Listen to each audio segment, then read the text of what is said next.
Hello student, गेजन success point में आपका स्वागत है। और आज हम करेंगे 12th अकाउंटेंसी का चैप्टर फर्स्ट।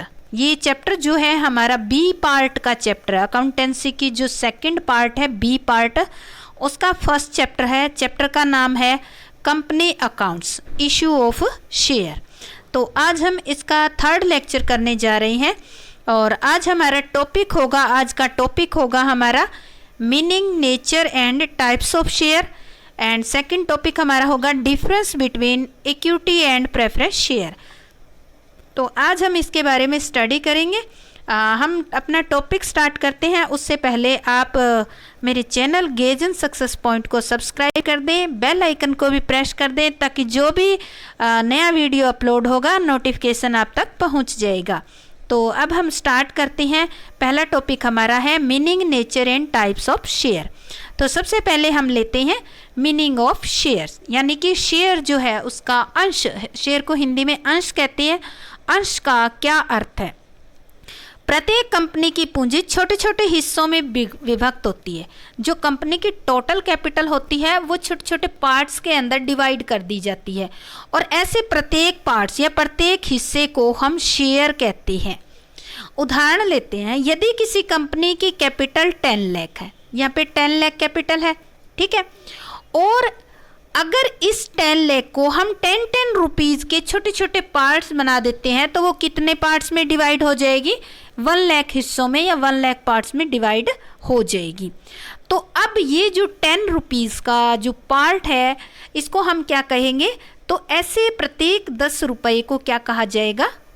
शेयर कहा जाएगा। इसी प्रकार इस कंपनी के अंशों की, यानी कि शेयर की, नंबर ऑफ शेयर अगर पूछे जाएं कि कंपनी के नंबर ऑफ शेयर कितने हैं तो वो कितने हैं? आपके 1 लाख है। अब देखो, अगर आपको नंबर ऑफ शेयर दे दिए कि 1 लाख है, ठीक है, हमने यहाँ लिख लिया 1 लाख, और फेस वैल्यू शेयर की कितनी है? इसको फेस वैल्यू कहते हैं। वैल्यू या वैल्यू कह लो आप, शेयर वैल्यू कितनी है आपकी? 10 रुपीज़। तो कितनी हो जाएगी आपकी टोटल कैपिटल? हो जाएगी 10 लाख। अगर 10 लाख को ये पूछा जाए कि 10 रुपीज़ के कितने नंबर ऑफ शेयर है तो आपके 1 लाख शेयर हो जाएगी। अब ये जो शेयर बनाती है कंपनी, इन पे नंबर डाल दिए जाते हैं जिससे ताकि इनकी पहचान हो सके। ये था हमारा शेयर का मीनिंग, यानी कि कंपनी की जो कैपिटल्स है उसको छोटे छोटे पार्ट्स में डिवाइड कर देती हैं और वो छोटा पार्ट्स जो होता है वो शेयर कहलाता है। सेकंड आता है नेचर ऑफ शेयर। अब हम नेचर के बारे में पढ़ेंगे कि जो हमारे शेयर हैं उनकी प्रकृति कैसी है। कंपनी के अंश यानी कि शेयर जो होते हैं वो मूवेबल प्रॉपर्टी है। कंपनी की जो शेयर हैं वो मूवेबल प्रॉपर्टी है। कैसे है मूवेबल प्रॉपर्टी? क्योंकि इसमें कंपनी के इनको ट्रांसफ़र कर सकते हैं। जैसे दिया हुआ है कि जिन्हें कंपनी के पार्षद अंतर नियमों में वर्णित विधि से, वर्णित यानी कि कंपनी का जो पार्षद अंतर नियम है, आर्टिकल ऑफ एसोसिएशन है, उसके अंदर कुछ मेथड दिए हुए हैं शेयर को ट्रांसफ़र करने के, तो उसी के अकॉर्डिंग शेयर को ट्रांसफ़र किया जा सकता है। और सेकंड देखो, अपना वस्तु विक्रय अधिनियम 1930 के अंतर्गत कंपनी के अंशों को क्या माना गया है? गुड्स माना गया है। तो इनका क्रय विक्रय भी किया जा सकता है, इन्हें गिरवी भी रखा जा सकता है और इनकी वसीयत भी कराई जा सकती है। तो देखो, इसका नेचर ये हो गया, ये ट्रांसफरेबिलिटी है इसके अंदर, इसको सेल परचेज कर सकते हैं और कंपनी के लिए ये क्या है? एज ए गुड्स का काम करता है, माल की तरह रखा जाता है। इनको हम गिरवी रख सकते हैं और इनकी वसीयत कराई जा सकती है। अगर नेचर, अगर आपको अलग अलग पॉइंट बना के लिखना है तो नंबर 1 क्या है? ये मूवेबल। मैं नंबर वाइज बता देती हूँ। नंबर 1, कंपनी के शेयर जो है मूवेबल प्रॉपर्टी है, ठीक है। सेकंड, इसको पार्षद अंतर नियम के अकॉर्डिंग ट्रांसफर किया जा सकता है। थर्ड, इस एक्ट के अकॉर्डिंग इसको क्या माना गया है? गुड्स माना गया है। गुड्स होने के कारण इसको सेल परचेज किया जा सकता है। और नंबर 5, इसको गिरवी रखा जा सकता है। और नंबर 6, इसकी भी वसीयत कराई जा सकती है जिस तरह से अदर एसेट्स की करवाई जाती है। तो ये है हमारे शेयर के नेचर। नेक्स्ट आता है टाइप्स ऑफ शेयर, अंशों के प्रकार। भारतीय कंपनी अधिनियम 2013 की जो सेक्शन 43 दी हुई है उसके अनुसार एक कंपनी केवल 2 टाइप के शेयर इशू कर सकती है, केवल 2 टाइप के शेयर, ठीक है, जिसमें पहले नंबर का शेयर आता है जिसको कहते हैं प्रेफरेंस शेयर, सेकंड नंबर के शेयर को कहा जाता है इक्विटी शेयर्स। तो इनको हम डिटेल से स्टडी करेंगे। अब सबसे पहले आता है हमारा प्रेफरेंस शेयर। प्रेफरेंस शेयर है क्या? पूर्वाधिकार अंश उन्हें कहते हैं जिन्हें कुछ यानी कि मेन 2 अधिकार जो है मिले हुए हैं। पूर्व यानी कि यहाँ पे हमने क्या पढ़े थे, 2 शेयर टाइप पढ़े थे, एक तो हमने पढ़ा था प्रेफरेंस और दूसरा इक्विटी। तो प्रेफरेंस शेयर उन्हीं को कहा जाता है जिनको इक्विटी से पहले 2 राइट मिले हुए हैं, 2 राइट मिल गए, इनको 2 अधिकार मिल गए, तो वो अधिकार इनसे पहले है, इक्विटी से पहले है, इस कारण से इनका नाम ही क्या रख दिया गया, पूर्वाधिकार। हिंदी में देखिए तो पूर्वाधिकार यानी कि पूर्व समता से पहले अधिकार है, तो इनको प्रेफरेंस शेयर कहा जाता है। देखो ये जो प्रेफरेंस शेयर होते हैं इनको कौन कौन से हमारे प्रेफरेंस मिली हुई है। सबसे पहली प्रेफरेंस इनको मिली है, इन्हें एक निश्चित दर से लाभांश प्राप्त करने का अधिकार होता है और यह लाभांश समता अंशधारियों से पहले मिलता है। इस लाइन से क्लियर हो गया, लाभांश प्राप्त करने का अधिकार है, ठीक है, वो तो उनको भी होता है, समता की होता है, पर इसमें खास बात ये है कि ये जो लाभांश है वो इक्विटी शेयर होल्डर से क्या होगा, पहले मिलेगा। पहला राइट तो इनका ये है प्रेफरेंस। सेकंड जो है कंपनी की समाप्ति पर इनको इक्विटी शेयर होल्डर की अपेक्षा पहले पूंजी वापस पाने का अधिकार है। अगर बाई चांस कंपनी फिनिश हो जाती है, कंपनी बंद हो जाती है, तो कंपनी की जो पूंजी है उसमें से सबसे पहले प्रेफरेंस शेयर होल्डर को कैपिटल लौटाई जाएगी या वापस की जाएगी। उसके बाद अगर बचेगी तो कैपिटल इनको इक्विटी शेयर होल्डर को दी जाएगी। अब देखो उपरोक्त के अतिरिक्त प्रेफरेंस शेयर होल्डर को कुछ और भी राइट्स अधिकार हो सकते हैं, जैसे समता अंशधारियों को एक निश्चित दर से लाभांश चुकाने के बाद अगर सरप्लस बचता है, सरप्लस यानी कि प्रॉफिट बच जाता है, तो उसमें भाग लेने का अधिकार होता है। या फिर जो शोधन के समय, शोधन मतलब जब पेमेंट करते हैं तो उस टाइम इनको प्रीमियम प्राप्त करने का भी अधिकार होता है। तो ये इनके कुछ प्रेफरेंस शेयर होल्डर के राइट से अधिकार थे जो इनको पूर्व अधिकार मिले हुए हैं। अगर आपके आ जाए कि प्रेफरेंस शेयर होल्डर क्या है और उनके 2 अधिकार कौन से हैं, तो यही आपको एक्सप्लेन करने हैं, नंबर 1 और नंबर 2। अब हम इसमें स्टडी करते हैं टाइप्स ऑफ प्रेफरेंस शेयर। अब देखो ये जो प्रेफरेंस शेयर है वो भी कई टाइप के हैं, इनको हम डिटेल में स्टडी करेंगे और ये बहुत ही इम्पोर्टेंट है। कई बार ये 4 नंबर, कई बार ये 8 नंबर के क्वेश्चन में भी आ जाती है, कई बार 2-2 नंबर के क्वेश्चन में तो इनके चांसेस होते हैं। जैसे दे दिया क्युमुलेटिव प्रेफरेंस शेयर क्या होता है, कन्वर्टिबल प्रेफरेंस शेयर क्या होता है, तो इस तरह से ये क्वेश्चन आ जाता है, इजी है, इम्पोर्टेंट है। तो सबसे पहला हमारा प्रेफरेंस शेयर है वो है हमारा संचयी पूर्वाधिकार अंश या क्युमुलेटिव प्रेफरेंस शेयर। क्युमुलेटिव इसके नाम से पता चल रहा है, संचयी यानी कि संचय होता रहता है, ठीक है। संचयी पूर्वाधिकार ऐसे पूर्वाधिकार अंश होते हैं जिनके धारकों को समता अंश पर कोई भी लाभांश दिए जाने से पूर्व मतलब पहले अपना समस्त बकाया लाभांश पाने का अधिकार होता है। यानी कि इक्विटी शेयर होल्डर को डिविडेंड देंगे उससे पहले इनका जो भी बकाया अगर बैलेंस कुछ डिविडेंड रहता है तो पहले प्रेफरेंस शेयर यानी कि इनको जो क्युमुलेटिव है इनको दिया जाएगा।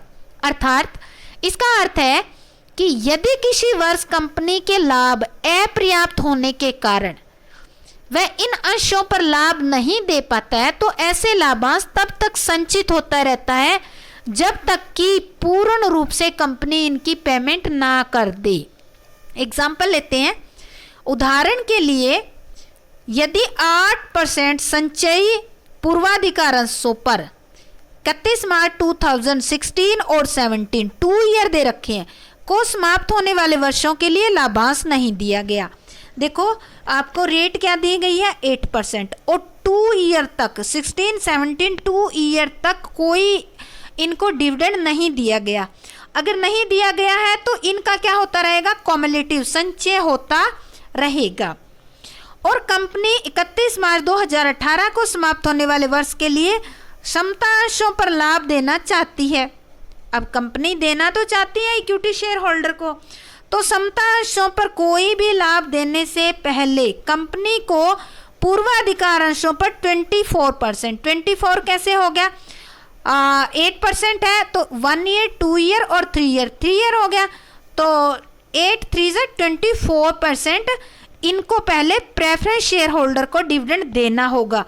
और इन अंशों पर बकाया जो भी अगर मान लेते हैं कोई बैलेंस रह जाती है, यहाँ पे शेयर है ये, इन शेयर पर कुछ बकाया रह जाती है तो उसको बैलेंस शीट में कंटीजेंट लायबिलिटी एंड कमिटमेंट्स के अंदर यानी कि कमिटमेंट्स के रूप में दिखाया जाएगा। यानी कि अगर कोई बकाया रह गया तो कंटीजेंट लायबिलिटी और कमिटमेंट यानी कि ये जो है प्रेफरेंस शेयर होल्डर का कम्युलेटिव डिविडेंड है, ये कंपनी कमिटमेंट करती है कि कंपनी इनको पे करेगी, तो इस तरह से ये शो कर दिया जाता है। अब देखो सेकंड नंबर पे आता है नॉन कम्युलेटिव प्रेफरेंस शेयर। ये जो अभी हमने फर्स्ट नंबर स्टडी किया है उससे बिल्कुल अपोजिट है। उसमें तो क्या था, जिस साल हमने डिविडेंड नहीं दिया उस साल कम्युलेटिव होता रहा था, पर इसके अंदर कम्युलेटिव नहीं होता। इन शेयरों के धारकों को प्रति वर्ष के लाभ में से एक निश्चित प्रतिशत लाभ प्राप्त करने का अधिकार होता है। लाभ मतलब लाभ का हिस्सा, लाभांश। यदि किसी वर्ष में किसी भी कारण से कोई लाभांश घोषित नहीं किया जाता है तो इन अंशधारियों को कुछ भी प्राप्त नहीं होता और न ही वे किसी वर्ष के न चुकाए गए डिविडेंड यानी कि लाभ के लिए किसी अगले वर्ष में भी प्राप्त नहीं कर सकते। यानी कि सीधी सी बात है, जो नॉन कम्युलेटिव प्रेफरेंस शेयर होते हैं, कंपनी अगर डिक्लेयर करती है डिविडेंड तो ही इनको मिलेगा। अगर कंपनी ने डिविडेंड डिक्लेयर नहीं किया तो उस साल इनको कोई डिविडेंड नहीं मिलेगा और नेक्स्ट ईयर ये प्रीवियस ईयर के डिविडेंड के लिए क्लेम भी नहीं कर सकते। क्यों नहीं कर सकते? क्योंकि इनके नाम से ही पता चलता है कि नॉन कम्युलेटिव है। नेक्स्ट हमारा आता है भाग युक्त पूर्वाधिकारंश या पार्टिसिपेटिंग प्रेफरेंस शेयर। इन अंशों को शिथिल लाभांश के साथ साथ समतांशधारियों को एक पूर्व निश्चित दर से लाभांश देने के बाद जो बचा हुआ सरप्लस है उसमें भाग लेने का अधिकार होता है। ठीक है। इसी प्रकार कंपनी के समापन की दशा में पूर्वाधिकार और समता दोनों प्रकार के अंशधारियों को भुगतान करने के पश्चात अगर कुछ सरप्लस बचता है तो इन्हें ऐसे सरप्लस में भी पहले की तरह हिस्सा प्राप्त करने का अधिकार है। एक एग्जांपल लेते हैं। मान लेते हैं कि कंपनी को 100 करोड़ का प्रॉफिट हुआ है। ठीक है। कंपनी ने क्या किया, 20% क्या किया, रिजर्व में डाल दिया, बाकी बचा 80 करोड़। 80 करोड़ में से कंपनी ने 30 करोड़ किसको दे दिया, प्रेफरेंस शेयर को। ठीक है। बचा कितना, 50 करोड़। अब हम आते हैं 50। ठीक है। 50 बच गया, प्रेफरेंस शेयर को पहले दे दिया। अब इस 50 में से 40 जो है वो किसको दिया जाएगा, 50 में से 40 दे दिया इक्विटी शेयर होल्डर को। ठीक है। ये दे दिया इक्विटी को एज ए डिविडेंड दे दिया। बाकी कितना बच गया, 10। तो ये जो 10 है यही क्या है, आपका आधिक्य या सरप्लस है। अब इसमें भी इनको पार्टिसिपेटिंग का मतलब, अगर पार्टिसिपेटिंग है तो इस 10 जो करोड़ है इसमें इनको हिस्सा मिलेगा। अगर ये पार्टिसिपेटिंग नहीं है तो ये सारा का सारा किसको जाएगा, इक्विटी शेयर होल्डर को जाएगा। तो नेक्स्ट आता है हमारा नॉन पार्टिसिपेटिंग प्रेफरेंस शेयर यानी कि अभागयुक्त पूर्वाधिकार अंश। इन अंशों को केवल एक स्तर दर से लाभांश पाने का ही अधिकार होता है। जो एक रेट फिक्स कर दी उतने तक ही इनको डिविडेंड मिलेगा। अर्थात इन्हें जो सरप्लस है आधिक्य के लाभ में भाग लेने या समापन की दशा में आधिक्य में भाग लेने का अधिकार नहीं होता जब तक कि स्पष्ट वर्णन न किया गया हो पूर्वाधिकार अंशों। यानी कि ये प्राय क्या होते हैं, अभागयुक्त, नॉन पार्टिसिपेटिंग होते हैं। इन पर जो रेट डिसाइड होती है डिविडेंड की केवल वही मिलती है। उनको पेमेंट करने के बाद जितना भी सरप्लस बचेगा वो उस सब पे इक्विटी शेयर होल्डर का ही हक होगा, प्रेफरेंस शेयर होल्डर का नहीं होगा। नेक्स्ट है रिडीमेबल प्रेफरेंस शेयर। रिडीमेबल यानी कि शोधनीय पूर्वाधिकारंश। यह ऐसे शेयर होते हैं जिनकी अमाउंट कंपनी के जीवन काल में ही निर्गमन शर्तों के अंतर्गत वापस कर दी जाती है। यानी कि रिडीमेबल प्रेफरेंस शेयर वो शेयर होते हैं जिनको कंपनी एक लिमिटेड टाइम के लिए ही इशू करती है, जैसे 10 ईयर, 20 ईयर, 25 ईयर। इस टाइम पीरियड के कंप्लीट होते होते कंपनी इनकी पेमेंट वापस कर देती है, यानी कि इनको रिडीम कर देती है, यानी कि इनकी पूंजी वापस लौटा देती है। तो ऐसे शेयर जिनकी पूंजी को कंपनी अपने जीवन काल में वापस कर देती है उसको कहते हैं रिडीमेबल प्रेफरेंस शेयर। सेकंड आता है इररिडीमेबल प्रेफरेंस शेयर। ये जो 5th नंबर का है उससे बिल्कुल अपोजिट है। इन अंशों की अमाउंट कंपनी के समापन से पूर्व वापस नहीं की जाती।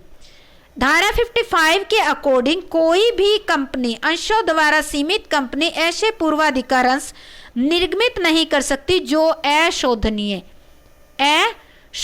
हो अथवा इनके निर्गमन की तिथि के 20 वर्षों के पश्चात शोधनीय हो। तो ऐसे कोई कर ही नहीं सकती कंपनी, यानी कि कुछ टाइम पीरियड के बाद इनको रिडीम करना है। जिनको रिडीम नहीं किया जाता है इनको इररिडीमेबल शेयर कहते हैं, प्रेफरेंस शेयर। नेक्स्ट आता है कन्वर्टिबल प्रेफरेंस शेयर, यानी कि परिवर्तनीय पूर्वाधिकार अंश। इन अंशों के धारकों को ये अधिकार होता है कि वह अपनी इच्छा अनुसार अपने पूर्वाधिकार अंश को निर्गमन की शर्तों के अंतर्गत क्षमता अंशों में परिवर्तित करा सकती है। यानी कि इनको एक ऑप्शन दे दिया जाता है कि एक टाइम लिमिटेड के बाद अगर प्रेफरेंस शेयर होल्डर की इच्छा है तो वो अपने प्रेफरेंस शेयर उसको इक्विटी में कन्वर्ट करवा सकती है। अगर ऐसा ऑप्शन कंपनी देती है, कन्वर्ट करती है, तो उसको कहते हैं कन्वर्टिबल शेयर। सेकेंड आता है, इसके बाद नेक्स्ट 8th नंबर पे आता है नॉन कन्वर्टिबल प्रेफरेंस शेयर। और जिनको कंपनी ये ऑप्शन नहीं देती वो नॉन कन्वर्टिबल होती हैं। जब पूर्वाधिकार अंशों के धारकों को अपने अंशों को समता अंशों यानी कि इक्विटी में परिवर्तित कराने का अधिकार नहीं दिया गया है तो ऐसे अंशों को अपरिवर्तनीय यानी कि नॉन कन्वर्टिबल प्रेफरेंस शेयर कहा जाता है। तो ये थे हमारे टाइप्स ऑफ प्रेफरेंस शेयर, जिनके 8 टाइप थे जो हमने किए। बहुत ही इंपॉर्टेंट है ये, 1 नंबर, 2 नंबर, 4 नंबर, 8 नंबर तक के क्वेश्चन में आ सकते हैं। नेक्स्ट टाइप हमारा आता है इक्विटी शेयर। इक्विटी शेयर क्या होते हैं? समता अंश उन अंशों को कहते हैं जिन पर लाभांश का भुगतान तभी किया जाता है जबकि पूर्वाधिकार अंशों को एक निर्धारित दर से लाभांश देने के बाद लाभ बच जाए। दूसरे शब्दों में हम ये कह सकते हैं कि समता अंशों पर लाभांश की कोई निर्धारित नहीं होती डेट। यदि किसी वर्ष लाभ न हो या कम हो तो समता अंशधारियों को कोई लाभांश प्राप्त नहीं होता, और यदि कंपनी अधिक लाभ कमाती है तो इनको ऊंची दर से लाभांश प्राप्त होता है।